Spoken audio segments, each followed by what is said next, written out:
10-year-old Nicole Miller traveled to Dana Point, California to spend Christmas with her father, Wayne, and his fiancée, Susie Breedlove. During her stay, Nicole came down with the flu and could not seem to get over it. On December 28th, before she went to bed, everyone agreed that she'd go to the doctor as soon as she got up the next morning.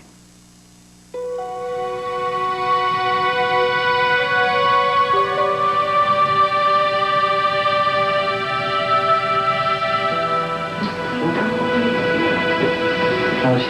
It's not good. Nikki really didn't feel good.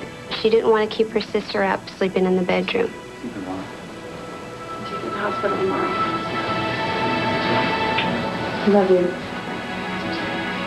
She had taken some liquid night cold medication, and that really knocked her out, which we were happy for because she needed the sleep.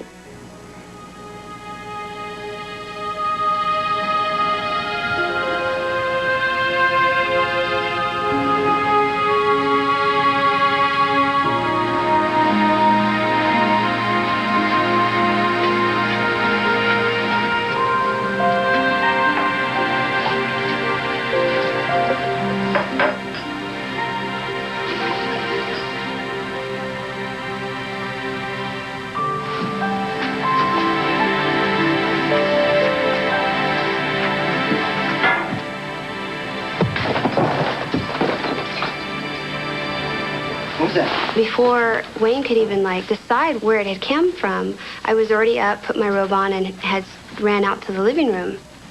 Oh my God.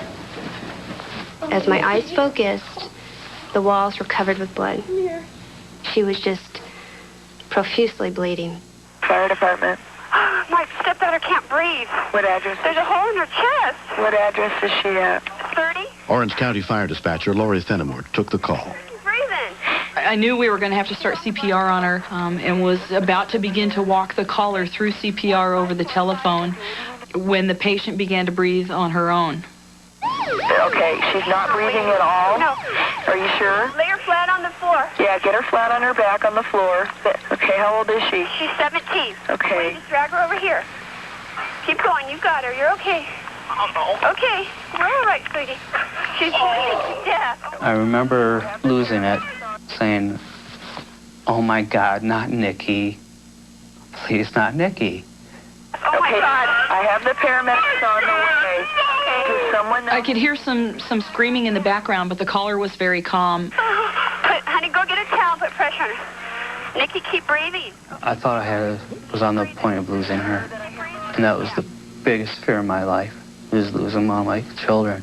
We need to do is get a towel We are. and apply direct pressure to the wound, okay? Obviously, the person on the other end of the phone was just a step ahead of me, which is good because it was such a serious call. Okay. It's arterial. It is arterial. Okay. She said that it was arterial, which means that it's spurting blood from the artery every time the heart pumps. There's quite a danger of someone bleeding to death before we could get there to help them if the bleeding isn't stopped. Keep breathing. You're okay. Come on, Nikki. Come on, honey. Breathe. You're okay, Daddy. Go get some pants on, Wayne. Nikki, breathe. Okay, sweetheart? It is arterial. I can just feel it pumping out. Okay. Because of how it was bleeding, I wanted them to know the severity of it. But I had just decided right then, I will not let you die. Oh, my God. Okay, Let her die. is she still breathing? Yeah, Nikki, you still breathing, honey? Okay. You're fine, sweetheart. You just cut your neck a little. You're all right. Oh, my God. It was hard because I was so afraid that Nikki was going to catch on to the severity of what was going on. Bad. Okay. Why don't we, if you can, without making the bleeding any worse, Yeah. why don't you go ahead and elevate her legs and feet a little bit and try to... Wayne, elevate her legs for me, please. I was grabbing the pillows off of the couch to elevate her legs.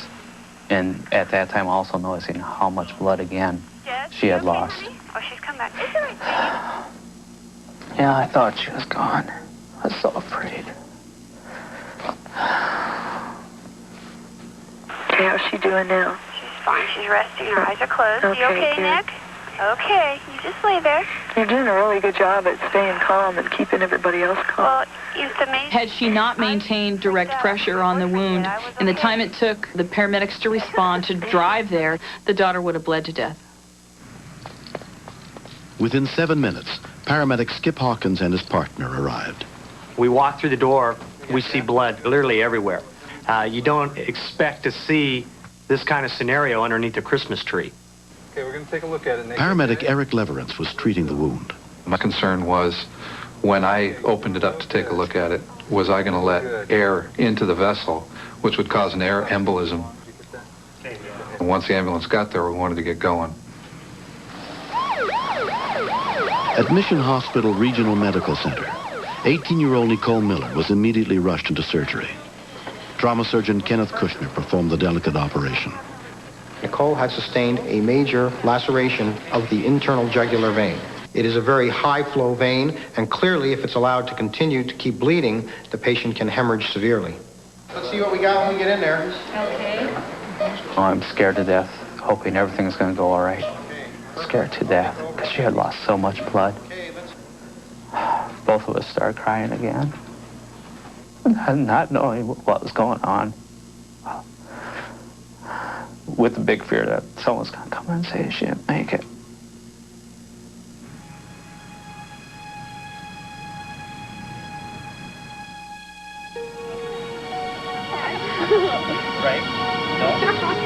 Although Nicole suffered massive blood loss, amazingly, within 2 months, she had fully recovered.